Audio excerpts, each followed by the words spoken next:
好了，那么在我们谈到这个微 LAN 啊，以及 trunk， 以及在局域网的2层去隔离一系列的这个数据以后，那么在我们下边的一个内容呢，我们需要介绍的是生成数啊，我们要介绍一下生成数的原理。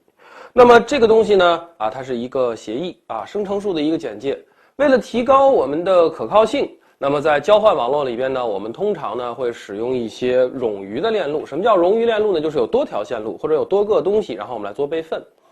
然而在冗余链路给交换网络带来冗余链路呢会给交换网络带来一个环路的风险，导致广播风暴、MAC地址不稳定等等一系列的问题，从而呢影响到我们整个的通信质量，甚至于可能会影响到整个网络的一个通信的问题。那么对于这样的一个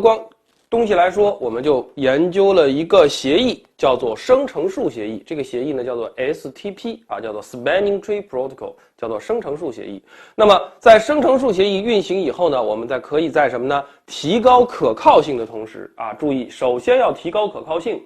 可靠性的提高，让我们的网络更可靠、更健壮的去运行，同时又能够避免网络产生环路为我们带来的各种问题。好，这个就是我们所要说到的生成数协议。好，那么首先呢，我们要先说到的是环路环路引起的问题。首先，在一个2层网络里边啊，我们昨天啊，或者说我们在之前看到的一系列的网络都是这样的啊，我们的设备呢啊都会连接起来。通常呢，我们之前啊看到的呢是这样的一个结果，就是这边有一台设备。然后呢，这么连啊，这边有2台设备，然后呢，可能这边还有啊，这边还有一些设备等等，啊，大概是这么个连接的方式。那么对于这样的一种连接方式来说呢，那么通常情况下啊，我们可以考虑到，如果说中间的这条线断掉了，那么相当于左边和右边整个网络被完全隔离掉了，就没有办法再通信了，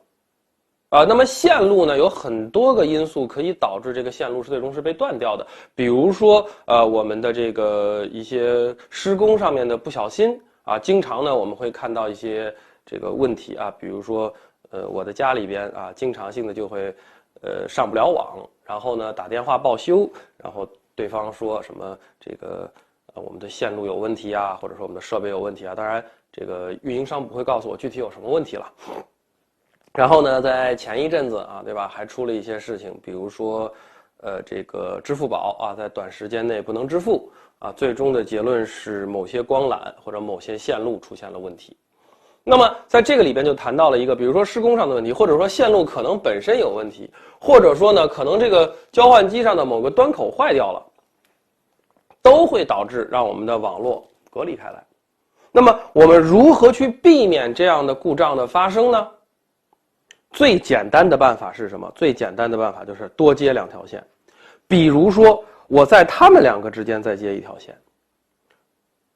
啊，或者说我在上面接2条线也行啊。我们先来说这种情况，在它们2个之间接了1条线。那么如果我在中间下面这2台设备之间也接了1条线，那么如果说上面这条链路断掉了，也就是说它没有了，那么看起来左边和右边可以通过下边这条线路依然通信，那么它的通信路径就变成了这样，这也是可以的，但是在这样的问题下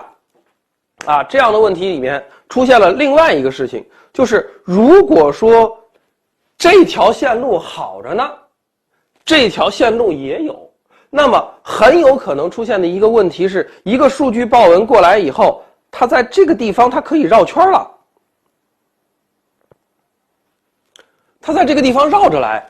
它不再往目标地址去转发，那么这个东西就叫做环路。在我们的网络里边，注意一点，在我们的网络里边最怕出现的啊，特别是数据通信里边最怕出现的就是环路问题。如果你说这条路断了，那么还好，没有什么太大的问题。但是如果出现了环路问题，那这个事情就比较严重了。为什么？因为如果说啊，比如说我们下面没有这条线，如果说这条链路断了，那断了就断了呗，不能访问就不能访问。当然这是一个事故，但是这个事故不会影响什么呢？不会影响他们两个之间以及他们之间的访问，这个是不会影响的，这是没有问题的。但是如果说你出现了环路，会出现一个什么现象呢？比如说他们两个真的连上了，这个数据报文就在这里面转，永远的在这里面去重复的去转发，那么会导致一个问题，这4条链路1、2、3、4，这4条负责转发这个环路报文的链路，会一直的去转发去收到这个数据，而这4台交换机也必须去处理这个数据，这就导致了一个很严重的问题。这个链路上边啊，或者说这4条链路上边有很多的这个带宽被这种环路数据毫无意义的数据所占用，然后呢，交换机呢可能啊也要分出来大部分或者是绝大部分的这个处理器的资源来处理这些环路设备的这个环路数据。那么你的正常通信是受到影响的。在这个如果有环路的时候，你这个主机这两个交换机之间的通信有可能是断断续续的，有可能是直接断掉的。为什么？因为他们两个之间的通信是要经过这个地方过来的。那么上边这个交换机和这条链路上面可能已经忙于处理这个环路数据，而没有办法去处理你这个真正的业务数据了。所以说环路可能对我们的网络造成的影响的巨大，或者说影响的这个破坏程度要远远的高于我们的断路。所以说在数据通信网络里边最怕的就是有环路。那你说我把这条线撤了不就没环了吗？但是撤了以后你的备份性能或者说你的冗余性能又不好了。所以说在网络里面我们大多数情况下啊，这张图还是比较合适的，就是在大多数的情况下我们的网络设备都会有多个连接和别人连接。比如说对于我们的接入啊访问接入设备来说，它有2条线路分别连到 A 和 B 这2个核心的设备上面去啊，这是第一。第二，2个核心之间其实也有2条线，那么你说2个设备之间2条线就不会有环路吗？当然会有，过来过去过来过去过来过去也会有啊。那么在交换网络里边，你想保证可靠性或者网络的健壮性，那么你就必须有多条路径。但是如果说你有了多条路径，你又必须要考虑这个路径环路的问题，而生成式协议就是为了解决这2个问题的共存而诞生的，让你既可以有多条路径，又可以没有环路。然后我们来看生成式是怎么处理的。那么在生成式处理之前，我们还是要先看一个问题，就是我们刚才说的环路里边可能会出现几种问题。第一个叫做广播风暴啊，这个广播风暴就是明显的环路产生的。好，我们来看一下，假设啊这个主机 A 发送了一个广播报文，可能是 ARP 啊，或者是地址重复探测的那种免费 ARP 啊，可能是这样的一个协议，然后把它发出去了，是广播报文。那么对于广播报文来说，首先交换机 B 收到了这个报文，B 收到了一个广播报文，按照之前啊我们所讨论过的，这个交换机收到一个广播报文会怎么处理呢？除接收端口外，全部所有其他端口进行转发，那么也就叫做泛红 OK， 就转发上去了啊，这个是一个方向啊，下面这个颜色是另一个方向，反正2个端口就都转发出去了。那么对于 B 把这个东西转发给 A 以后，注意交换机是原则上来讲对数据报文不做任何处理的，除非它要在 trunk 链路上去加一个这个 VLAN 的标记。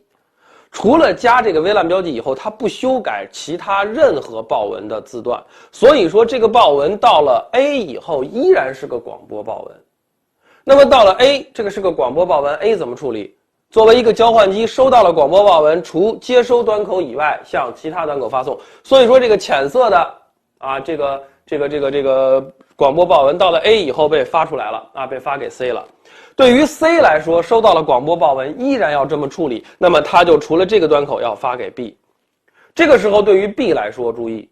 并不是说发现这个东西我发过一次了，我就不发了，而是什么呢？发现从另外一个端口收到了一个广播报文，它会发给这个主机一份，然后并且同时再发给 A 一份 ，A 也会再将这个东西发给 C 再会发给 B， 以此循环。所以说，对于外圈的这个浅色的箭头来说，它是一个一直循环的过程。对于里圈的这个深色的箭头，同样 ，B 把这个报文发给了 C。C 发现这是个广播，除接收端口以外向上发送啊，向 A 发送。A 发现这是个广播，除接收端口以外向 B 发送。B 收到了以后再会向 C 发送，同时发送一个 A。那你说这个东西到不了这个 B 呢？其实是到得了的。对于 C 来说，无论是从 A 接收到的广播报文，还是从 B 接收到的广播报文，都会给了其他交换机以后啊，再会给 B 一份。那么主机 B 收到2份报文。那么在这个里边出现了一个问题，首先广播报文在这个环境下，在冗余路径下啊，有备份的情况呢，叫做冗余路径了，在冗余路径下是会产生环路的。第二个问题，一个主机可以收到多份相同的数据报文，也就是说这个浅色的和深色的其实是同一个报文，而对于主机来说收到了2次。这个东西啊，在一个主机上收到同一个报文2次，原则上来讲，这个东西也是不对的，一个报文原则上只能收1次。但是大部分的情况啊，我们会在这个应用程序里边去检测这个接收的这个报文的情况，然后呢，我们只留一个或者一个都不留。如果你没有这种检测情况，这个主机 B 会出现一个什么情况呢？通常意义上数据还好。啊，通常意义上这个数据还好，但是如果说，比如说这个里边是一个转账信息 ，B 啊收到了2份，本来呢我买东西对吧？我买东西，比如说 B 呢想买一个什么东西，然后或者说这个 A 啊，或者说 A 吧 ，A 是一个客户端啊，假设 B 呢是一个这个电商的服务器，那么 A 说我想买一个鼠标，发出去了，结果呢 B 收到了2份。那你说 B 发货的时候是发1个鼠标还是发2鼠标呢？这事儿就不好说了。A 说我只下了1个单啊，我那个单里面只有1个，但是 B 说我收到了2个同样的单子，那我认为你是重复购买，我认为你买了2次，对吧？那这事儿就说不清楚了。所以说在这种情况下啊，重复的这个报文有可能是有问题的。啊，有可能是有问题的，然后整个的广播风暴也是有问题的，所以说这种问题必须避免。这是第一啊，这是第一。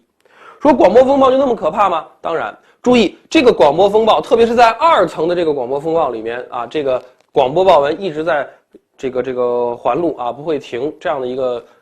东西里边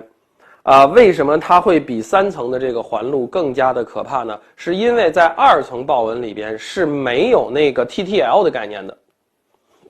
那交换机在转发数据报文的时候是绝对不会减掉那个计数器的。我们在路由啊，或者说我们之前谈到这个工具的时候谈到了 Ping 和 Tracert， 它是用那个 TTL，IP 报文才有 TTL。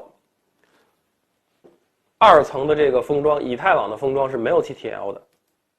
啊 ，IP 报文你可以通过转发1次减1，减到0就不转发了，这样的它绕几圈以后它就没有了。但是对于2层来说，它一直会转发下去，这个事儿很危险，很危险。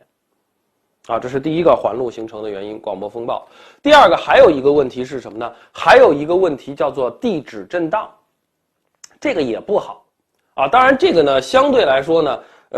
比广播风暴要这个差一些啊，它的危害等级稍微低一点，但是这个东西也是一种很严重的危害。什么危害呢？我们依然来看这个问题，主机 A 发了一个报文出去。啊 ，ARP 报文广播的，那么它会发出去，对吧？同时，作为一个交换机来说，我们之前谈到，一个交换机收到了一个报文，必须第一步做的是地址学习，所以说它会将 A 的这个505678A 啊这个 MAC 地址学习到自己的0-3端口，也就是这个端口上去，啊，写一个记录，然后呢就把这个发出去了，绕了一圈又回来了，这个时候。B 从 C 这边收到了一个广播报文，而这个广播报文是没有做过任何操作的，没有改过任何地址的，那么它依然原地址是5678A。那么这种情况下怎么办？ B 又从0-2收到了一个报文，原地址也是这个 AA， 那么端口是0-2，这个时候 B 是改还是不改自己的 MAC 地址表呢？交换机要求哪个 MAC 地址后收到的，去修改按哪个为准，去修改这个 MAC 地址表按哪个表为准。所以说这个时候 B 会把原来那个条目删掉，然后把新的条目放在这儿，因为一个 MAC 地址只能在一个端口上学习到，不可能说这个 MAC 地址你从2个端口学习到，那就出问题了。所以说在这种情况下，对于 B 来说交换机 B 来说，他认为 08AA 这个主机或者5678A 这个主机接在了0-2上，事实上这是错误的。